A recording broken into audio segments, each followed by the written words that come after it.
আজকে আমি আপনাদেরকে এমন একটি আজব একটা ইঞ্জিন দেখাবো যা দেখলে আপনারা পুরোপুরি অবাক হয়ে যাবেন। এই যে দেখতে পাচ্ছেন আমার সামনে যে আজব যে ইঞ্জিনটা দেখতে পাচ্ছেন, এই ইঞ্জিনটিতে টোটালি মানে কোনো প্রকারে এই সমস্যাটি কোনো প্রকারে কিন্তু ধরতে পারতেছি না। এখানে কিন্তু অলরেডি কিন্তু 5 থেকে 6 জন দক্ষ টেকনিশিয়ান আসছে, কিন্তু কেউ কিন্তু পারে না। আমরা 2 জন সহকারে 8 থেকে 10 জনের মতন হয়ে গেছি দক্ষ টেকনিশিয়ান। তো এখানে কিন্তু রোগটা টোটালি ধরতে পারি না। এখানে সাইড কভার খোলা হয়েছে প্রায় 8 থেকে 9 বারের মতো অলরেডি কিন্তু সাইড কভারে খুলছি আমরা এখানে আসি। তো এই যে দেখেন আমরা কিন্তু আবার এখানে সাইড কভারটি খুলতেছে। আচ্ছা, আপনারা একটু এটাকে দেখি বলবেন তো এখানে সমস্যাটি কোথায় হতে পারে।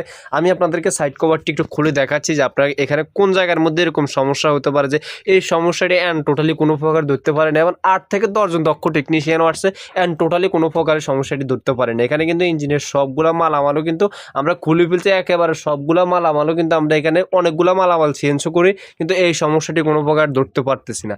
আমি আপনাদেরকে আগে সাইড কভারটি খুলে দেখাচ্ছি, আপনারা একটু সাইড কভারটি দেখুন তো সাইড কভারের ভিতরে কোনো প্রিমিয়ামের মধ্যে কোনো সমস্যা আছে কিনা। আপনারা অভিজ্ঞ দক্ষ টেকনিশিয়ান বাইরা যারা আছেন, যারা গাড়ি চালান আর কি, যারা শ্বাসের গাড়ি চালান, তারা একটু দেখবেন আর কি। আপনারা যারা এইরকম লাইনের গাড়ি চালান তারা হয়তো ভালোভাবে বুঝবেন আর কি, অভিজ্ঞ দক্ষ যারা আছেন তারা বুঝবেন একটু। তো এই যে দেখেন আমি কিন্তু অলরেডি কিন্তু সাইড কভারের যে নাটগুলো আছে, সাইড কভারের নাটগুলো কিন্তু অলরেডি কিন্তু পাই, কিন্তু এই যে দেখেন আমার পাই সবগুলো নাট কিন্তু খোলা শেষ হয়ে আসছে।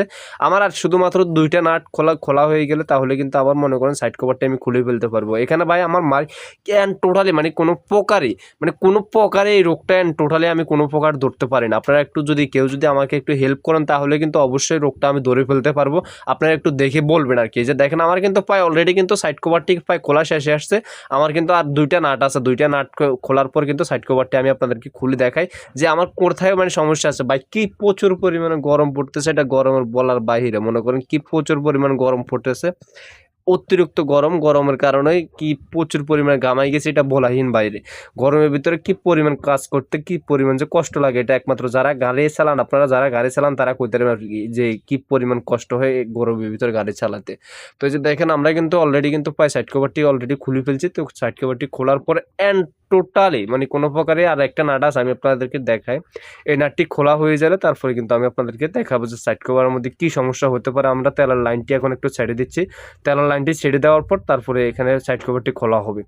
তো এই যে দেখেন তেলের লাইনটি আমরা তেলের চাবিটা অফ করে তেলের লাইনটি আমরা খুলতেছি। তেলের লাইনটি খোলার পর তারপরে আমরা সাইড কভারটিকে বাইর করতেছি। আপনারা একটু দেখেন, একটু দেখে আমাকে একটু বলেন যে ভাই আপনার এই জায়গার মধ্যে সমস্যা টোটালি ভাই এই সমস্যাটি কোনো প্রকার সমস্যাটি সমাধান হচ্ছে না।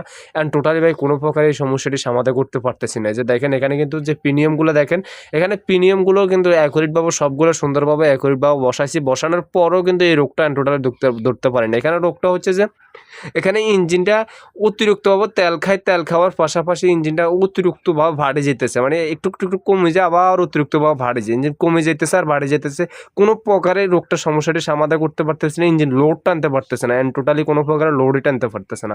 আমি আপনাদেরকে ক্যামশেফটি মানে যে ক্যামশেফ আছে এই ক্যামশেফটা দেখালে আপনারা হয়তো ভালোভাবে বুঝবেন। আপনারা একটু দেখে বলবেন আর কি, আপনারা অভিজ্ঞ দক্ষ টেকনিশিয়ান বাইরা যারা আছেন তারা একটু দেখে বলেন তো আমার কি ক্যামশেফের মধ্যে কোনো সমস্যা আছে না কোন প্রিমিয়ামের মধ্যে সমস্যা আছে। আপনারা একটু দেখে বলবেন আর কি, এখানে কোন প্রিমিয়ামের মধ্যে সমস্যা থাকতে পারে। আমি আপনাদেরকে তো আপনারা আমাকে অবশ্যই একটু কমেন্টে বলবেন যে কোন সমস্যার কারণে এরকম হতে পারে এবং কোন প্রিমিয়ামের কারণে এরকম হতে পারে। আমি লাইনার পিস্টনও চেঞ্জ করছি, লাইনার পিস্টন, তারপরে এখানে বিগিন যেটা আছে বিগিনও চেঞ্জ করে দিছি।